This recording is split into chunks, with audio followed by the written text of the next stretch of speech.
9th standard നാളത്തെ Malayalam first paper പരീക്ഷയുടെ കുറച്ച് ചോദ്യങ്ങൾ. അവരുടെ കൂർത്ത പരുക്കൻ വാക്കുകൾ, അവരുടെ ഹൃദയസ്പന്ദങ്ങൾ ഇടിയൊച്ചകൾ പോൽ ആകാശത്തെ കിടിലം കൊള്ളിച്ചുയരുന്നു. ഈ വരികളിൽ തൊഴിലാളികളുടെ എന്ത് വികാരമാണ് പ്രകടമാകുന്നത്?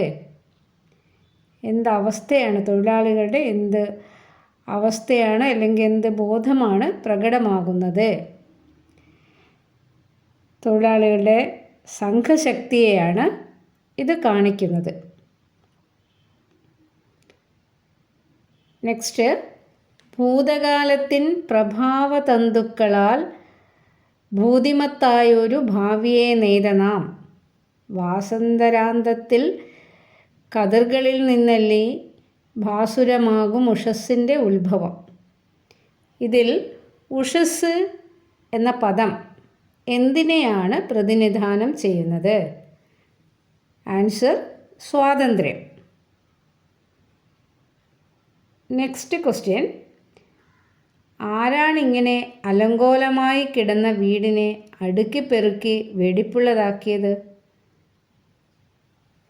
ഈ വരികളിൽ അലങ്കോലമായി കിടന്ന എന്ന പ്രയോഗം എന്തിനെയാണ് സൂചിപ്പിക്കുന്നത്?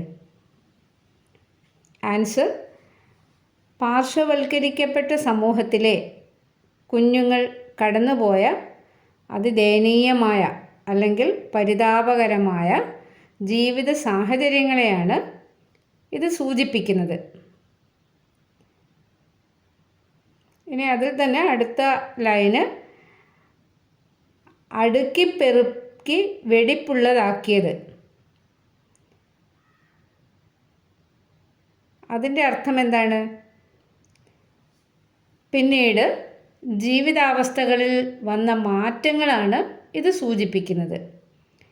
വളരെ പരിതാപകരമായ ജീവിത സാഹചര്യങ്ങളിലൂടെ കടന്നുപോയ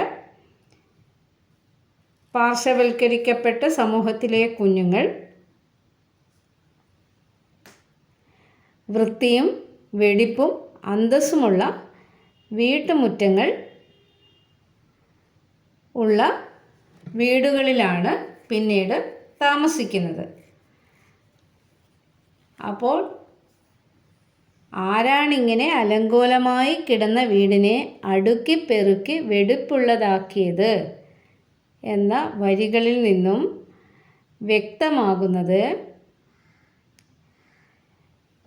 പാർശ്വവൽക്കരിക്കപ്പെട്ട സമൂഹത്തിലെ കുഞ്ഞുങ്ങൾ അനുഭവിച്ചിരുന്ന പരിതാപകരമായ ജീവിത സാഹചര്യങ്ങൾ മാറി നല്ല വൃത്തിയും വെടിപ്പും അന്തസ്സുമുള്ള വീട്ടുമുറ്റങ്ങൾ ഇന്ന് കാണാൻ സാധിക്കുന്നു. അതിനെയാണ് അടുക്കിപ്പെറുക്കി വെടിപ്പുള്ളതാക്കിയത് എന്ന വരി കൊണ്ട് അർത്ഥമാക്കുന്നത്. നെക്സ്റ്റ്, ഐഷു ഭാഗ്യവതിയായിരുന്നു. ഈ കൽപ്പന ശരിയാണോ? സമർത്ഥിക്കുക. ഈ കൽപ്പന ശരിയാണ്. ഐഷു ഭാഗ്യവതിയാണ്. കാരണം എന്താണ്? അവൾ ജനിച്ചത് തന്നെ സ്വതന്ത്ര ഇന്ത്യയിലാണ്. അടുത്തത് കുറച്ച് വേർഡ്സ് പറയാം. വിഗ്രഹിക്കുക. വിഗ്രഹിക്കാനുള്ളതാണ്. ഒന്ന്, വേനലിനറുതി. എങ്ങനെയാണ് അത് വിഗ്രഹിക്കുന്നത്? വേനലിൻ്റെ അറുതി. അടുത്തത് മുജ്ജന്മ സുകൃതം. മുജ്ജന്മത്തിലെ സുകൃതം. കുളിരായഴകായി. കുളിരായും അഴകായും. ജീവിത സമീപനം. ജീവിതത്തോടുള്ള സമീപനം.